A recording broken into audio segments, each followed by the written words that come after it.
Mınдай жат көрүнүшүнө иштесеңер иштейли, иштебесеңер жумады. Көлөкө түшүргөн кызматкерлер болсо, анда азыр эле арыз жазып, чын эле кете бериңиздер. 5 сантиметр ар бир эшиктики. Ошол жерден конвертер кылып коюп өтүп кетет спокойночу. Аркаңан келип туруп любой баса калат да, мына взятка берде жатат депчи. Это биз үчүн абдан оор нерсе. Урматтуу судьялар, мына ушу ортодо адилеттүүлүк турат. Бул адилеттүүлүк, бул баасы жок адилеттүүлүк болот. Билесиңерби? Адилеттүүлүктүн баасы жок да. Бул сатылбаш керек. Силер түшүнүп атасыздар да, мен эмнени айтып атам. Биздин бир карын майды кумалак чиритет болуп, өзүңүздөр көрүп атасыздар. Анча-мынча ошо кумалактар кармалып атат. Жалпы сот системасынын жүзүнө көлөкө түшүрүп атышат. Урматтуу мекендештер, урматтуу айдоочулар. Эгер унааңыздарга газ койдуруш керек болсо, биз сунуштаган Автогаз газ жабдууларын орнотуу автосервисине келиңиздер. Бишкек шаары, Жазыра көчөсү 58Б дареги. Тагыраак айтканда, Чортеков чоң көчөсү менен Ахунбаев проспектиси кесилишет. Бул жерге келсеңиздер, жанында май алмаштыруучу жай бар. Автогаз газ жабдууларын орнотуу ишканасы. Италиянын Тарелли деген редуктор, фильтр, форсунка компьютерлерин коюп берет. Принц деген эң сонун зору дагы бар. Каалаган унааңыздарды алып келиңиздер. Ушул жерде команда эң жакшы кылып сапаттуу коюп бермекчи. Кызматыңыздарда. Урматтуу судьялар, урматтуу сот аппаратынын кызматкерлери, ар бир кадам мына процессуалдык нормалар боюнча кадамдарды мен айтып атам.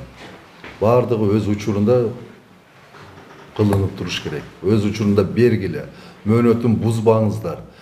Ушул нерселерден көп элдерден наразычылык түшүп атат. Биз азыр мурдакы өзүбүздүн иштеп жүргөн идеологиябыздан кайтышыбыз керек. Биз жаңы идеологияга көчүшүбүз керек.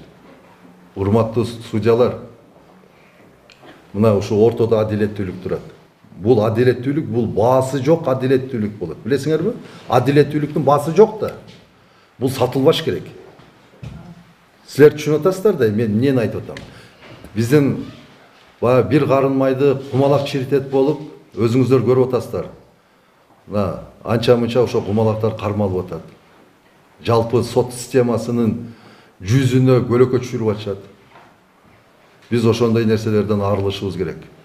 Андай түшүнүктү жок кылышыбыз керек. Мына өзүбүздүн бияктан жок кылышыбыз керек. Көлөкө түшүргөн кызматкерлер болсо, анда азыр эле арыз жазып, чын эле кете бериңиздер. Бири-бирибизди кыйнабайлы, бирибизге жакшы жаман көрүнбөйлү. Мамлекет үчүн иштейбиз, эл үчүн иштейбиз дегендер калып иштеш керек. Бул жалпы судьяларга жана аппарат кызматкерлери сиздерге тиешелүү.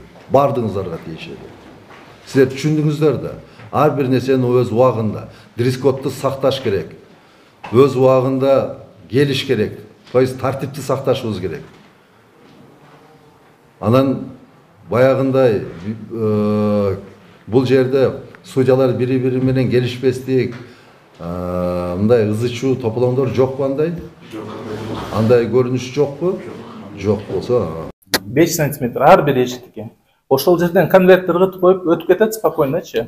Аркаңан келип туруп любой баса калат да, мына взятка берде жатат депчи. Это биз үчүн абдан оор нерсе. Биз канча жолу айттык, эми эшик Не болсо, шуга эмне чара болду? Мен аны материалдык технический жакта только департаменттен эле сунуш болду. Жок, ошо сунуш. Эмне кылыш керек ошо? Двери поменять. Порог менен эшиктин порогтору болот, түбүчү жанагы жасалган. Ошол порогторун алып келип, хотя бы ошону кагып плотно жабыш керек да эшиктин түбүн.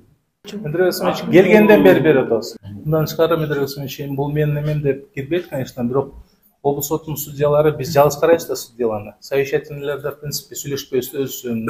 Облус сотунун судьяларынын эшиктери дагы ачык. Стороналар келип алып, ошол жерде угуп турат, эмне жөнүндө совещаться этип атканычы. Биз ошон үчүн айтканбыз, ичине пластиктүү эшик коюп бериле депчи, дополнительно, чтобы шумопоглощение болсун депчи. Совещалкадан нерселерди стороналар угуп жүрүшөт. Ал маселени тоже кайра департаментке айтканбыз. Мындай жат көрүнүшүнө иштесеңер иштейли, иштебесеңер жумады. Төрага тийиштүү тараптарга аны тез арада жоюу тапшырмасын берди. Жакында республиканын бардык сот имараттарында жарандардан туруктуу түрдө сурамжылоо башталат. Анын негизги максаты сот кызматкерлери менен элдин ортосундагы мамилени жана иш процессин жакшыртуу болуп саналат. Бул боюнча USAID-тин укук булагы долбоорунун өкүлү Назира Райымжанова толук түшүндүрмө берди. Конкретика түрдө кандай түрдө сый урмат мамиле жасалган эмес дегенде, мисалы орой мамилени белгилеп кетет, же болбосо игнорирование дегенди белгилеп кетет, же болбосо сот отурумунда мага сүйлөгөнгө мүмкүнчүлүк берилбеди деген сөздөр болгон. Жада калса сүйлөп жаткан кезде сөзүмдү токтоткон, просто перебивали деген ответтер да болгон. Жетиштүү маалымат, канцеляриядан жетиштүү маалымат берилеби жокпу? Бул боюнча дагы маалыматты көрүнсөңүздөр болот. Андан кийин секретарь жана жардамчы соттун судьянын секретари менен жардамчысы канчалык деңгээлде ушул маалыматты көрсөтүп атат, бул боюнча да айтып кеткенбиз. И канчалык деңгээлде тараптарга укуктары жана милдеттери түшүндүрүлгөн, бул боюнча да маалымат бар бизде. Анан отношение судьи к участникам процесса. Буга чейин мисалы аппарат кызматкерлери бааланып келсе, аягында судьянын өзүнүн жеке мамилеси да бааланат бул жактачы. Айта кетсек, мындай сурамжылоо учурда Бишкек шаарындагы Свердлов райондук сотунда, Ош областынын Ноокат райондук сотунда жана Ысык Көл областынын Тоң райондук сотунда пилоттук негизде киргизилип, жакшы натыйжа берип баштаган. Мындай сурамжылоо ыкмасы ири өлчөмдөгү каржылык чыгымдарды талап кылбайт. Болгону атайын стенд гана орнотулуп, жарандар анда телефондору менен QR код менен кирип, андагы даяр суроолорго жооп беришет. Сурамжылоонун жыйынтыгы райондук, областык жана жогорку сот жетекчилигине гана онлайн режимде жеткиликтүү болот. Ушунун бардыгы, урматтуу судьялар, сиздер үчүн жасалып аткан нерсе. Эл үчүн жасалып аткан нерсе. Биз өзүбүздүн мындай өзүбүздү күзгүдөн карагандай болушубуз керек да. Бул ошондой система. Башка кошумча толтуруңуздар жок. Баарын түшүндүңүздөрбү? Мындан ары ушундай ар бир сотто ушундай стендтерди биз жайгаштырабыз.